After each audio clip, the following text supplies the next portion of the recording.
This is going to be a big ripper.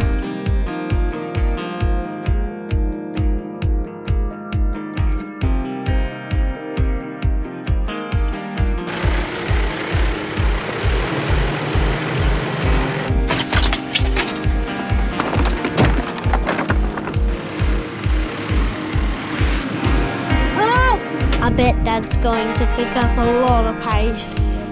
This time I don't get splashed.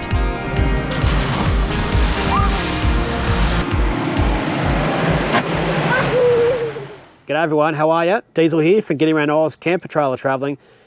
Really appreciate you checking out our video today. So, it shouldn't be a long one today, but I feel like it's going to be an interesting one if you're in the market for a solar panel, or you've got a solar panel like I had and perhaps looking to change over for, you know, there could be a few different reasons, and I've definitely got mine, which I'll share with you.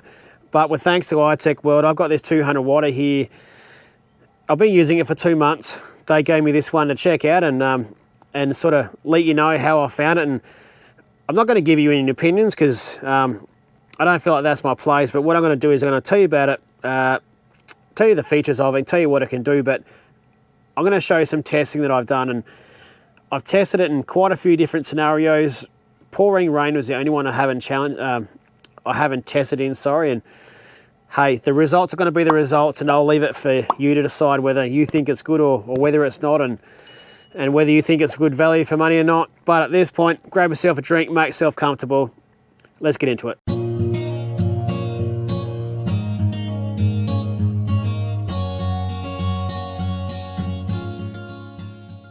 Rightio, so with the 200 watt iTech portable panel, one thing I like about this that I didn't have with my last panel was it came in a like sort of a slip in a pack, and I had to sort of get it out and then set it up, whereas this one here, it just comes like this, so you don't need to unwrap it or unpack it to use it.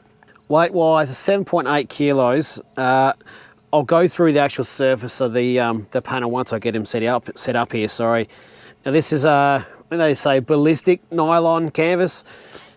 What I will say is, I don't really know what that means, but there's obviously some dirt and scuffs and those types of things.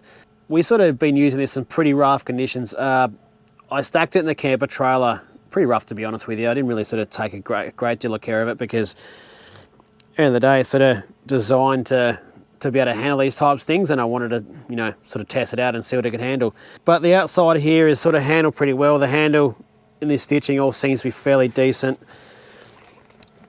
These ones here are the legs. Now, the legs, I'll say it now just in case I forget to cover it off. These ones here can be adjusted. There's obviously a nice little Velcro there, sort of elastic there, so it can stretch, and once it's sort of out, you can, you know, sorry, assume that's the angle there.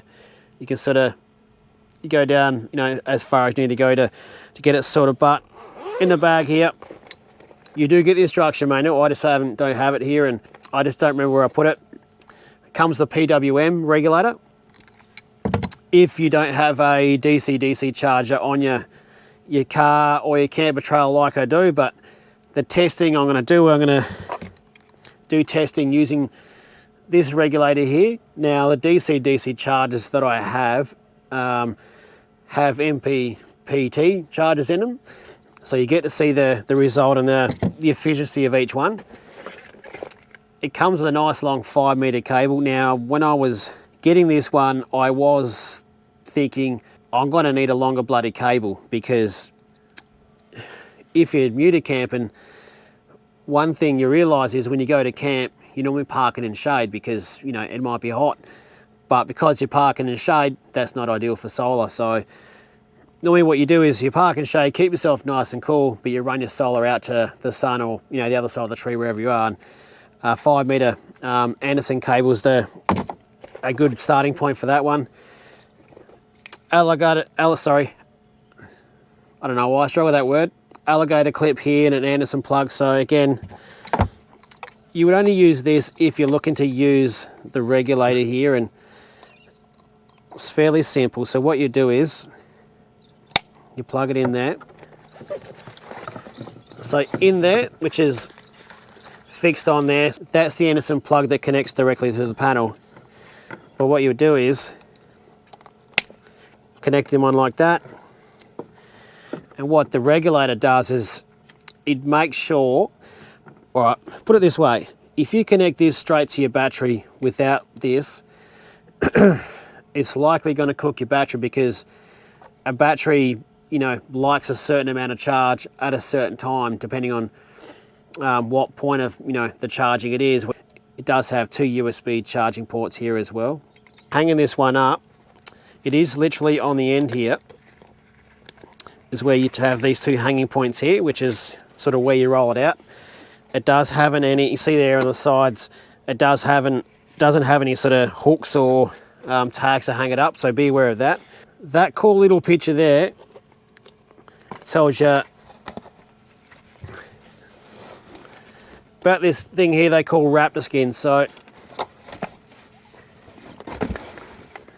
let's get him to stand up there. So this one here is a little bit different. It's their own technology. Basically what it's designed to do is absorb the UV rays, so it's UV resistant, but they use like a gel coating, so it's sort of non-stick, it's sort of scratch resistance, and a little bit harder. Over a longer period I'll be able to sort of tell you how this one stacks up, but for the moment, and you know, we sort of had it in a few different scenarios where it got sand and crap all over it, and you know, it was all pretty easy to wipe off and clean off there. And why does that matter? You know, if you got crap, bird shit, those types of things on there, they can be pretty clean off, and everyone knows anything like with bird shit, you know, damage the paint. So you know, there's a fair chance you damage your panels if you don't notice it, and it does affect the performance of the panels as well. Now, being UV resistant with this, it also means it's going to keep the panel cool. That matters because when these panels get too hot, basically they don't perform, they don't work, they don't do their job. I can actually sort of confirm with these. So we were in South Lefroy and Exmouth. It was sort of 38 to 41 degrees there for a good week and a half, and the sun and the heat didn't affect the performance of these at all, so it definitely does its job there. And the other thing this is designed to do is to ensure that if you're in shade or a cloudy day or those types of things, it is designed to give you better performance as well. And okay, so that's enough about the panel now. What I'm going to do now is I'm going to show you some testing that I did in quite a few different scenarios, but what I'll do after that is I'll jump back and I'll do a bit of a recap. I thought I'd start off with a test with the panel, with everything that comes with. So I'm going to try it with a regulator first. I'm going to connect him up to the alligator clips here, which I'm going to connect up to the battery inside the camera tray. I've got a camera set up in there. So first things first, I'll get my cable out there, and so he's connected into the regulator there, and then essentially it's going to connect on the battery there. There we go. So legs out.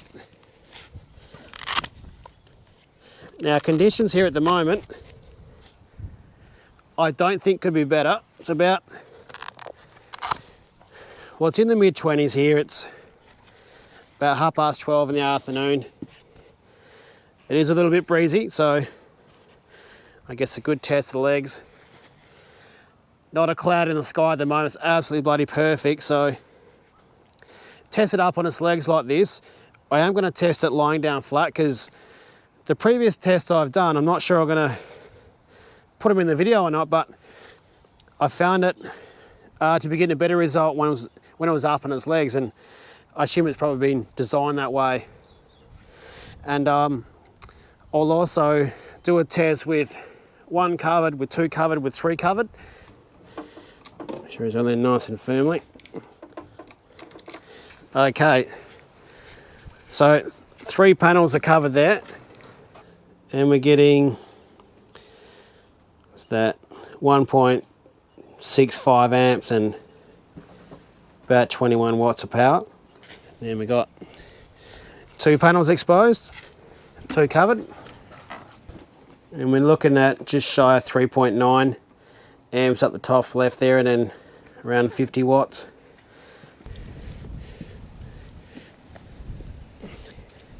See if we can tuck them in there. All right, 3 panels worth. What are we getting? So it's about 5.8 amps, and what's that, about 77 watts. You can see by the shadows there, it's basically directly at the sun, or it's the best angle that I can think of giving it. So using the PWM regulator here, we're getting, I hope that's coming up in the camera, about 7.2 amps and about 96 watts. Now we'll try line it down to see if there's any difference. And there you go, it's actually gone down a bit, so we're about just shy of 6.4 amps, 6.3 amps, and rightio. So there's the figures with the PWM solar regulator that they supply with these panels. What I'm going to do now is I've got it plugged into the other side of the camper trailer, the external input, which runs to the projector DC-DC charger, which is a 25 amp charger, which has the MPPT solar regulator put into it. For those who don't know, the MPPT is the higher capacity regulator out of the 2 different types, and I can say at this point I've definitely gotten higher readings out of this panel than what I've just done. So let's just see what we get out of this one now. We got about 6.3 amps. There you go, so about 110 watts, and what's that, about 6.2, 6.3 amps.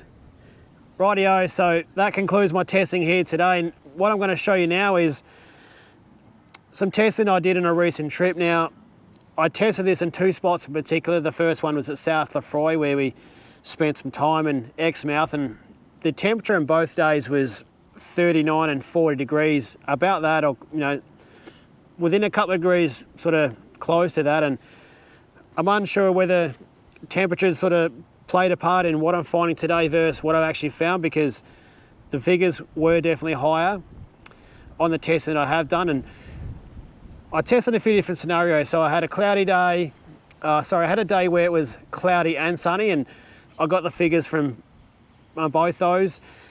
I tested it in the middle of the day. I tested it late in the afternoon, for example, on the windscreen of the car at 4 o'clock in the afternoon. I tested it with the panels bloody covered in sand as well, and again, I'm fairly sure that I've covered every type of scenario I could ever experience, or I would likely experience. And I'll come back at the end of the video after this next bit, and I'll give you a bit of a summary, and then from there, you can let me know what you think. And something I did forget to add as well, the next bit of testing, some of it I did directly to the battery in the back of the car, which was getting a reading from the shunt that I've got installed. Other testing was plugging into the camper trailer like I did before, but I'll chuck on the screen which one is which, just so you know which one you're looking for there. Rightio, now it's peak sunshine here, there's not a cloud in sky. I've got the panels on the roof here, which I'll show you in a second. I'll actually show you the reading and get them, so I don't think I can get better charging conditions for a solar panel right now. So just up here on the roof here now, and the panels are all lie down there nice and flat and plugged into the 25 amp DC-DC charger, and we're getting about 6.2 amps out at about 120 watts. Alright, so I've got a bit of change of conditions here. We've actually got some cloud coverage up there at the moment, so the sun's coming and going through the clouds. We've actually got the panels up here on their legs, as you can see there, so fully extended, so in the direct sun there at the moment, so just shy of 140, and as soon as the sun comes over, you can see there it's going from close to 140 or just over 140 back down to 80. And amps wise, what's that, anywhere from 8 amps coming in.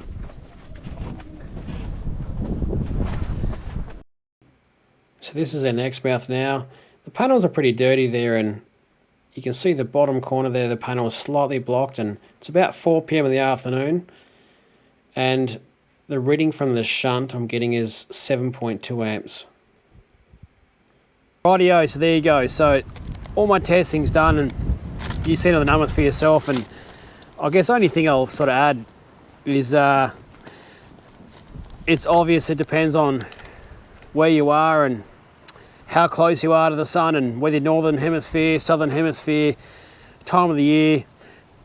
The results vary clearly. I'm in Perth at the moment. It's it's late October, so this video is going to go live next week, so a week ago from when this one is.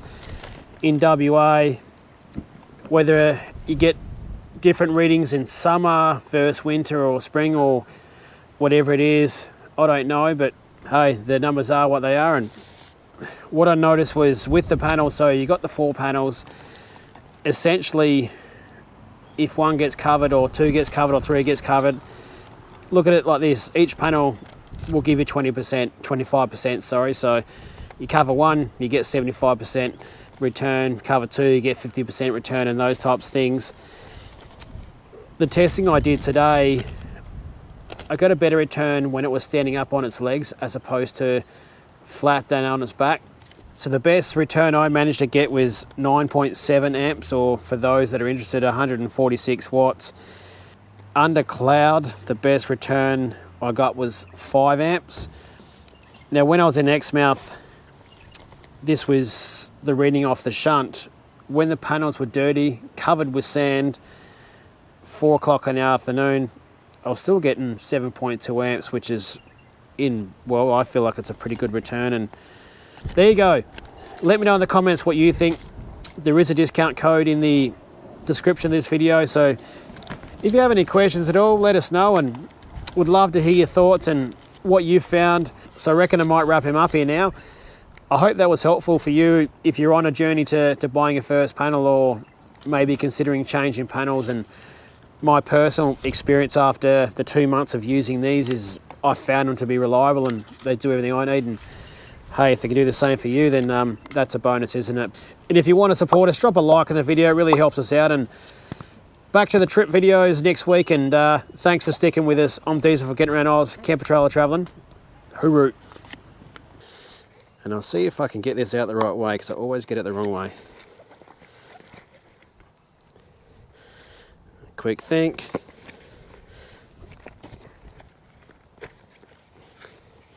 I think I've got him right here.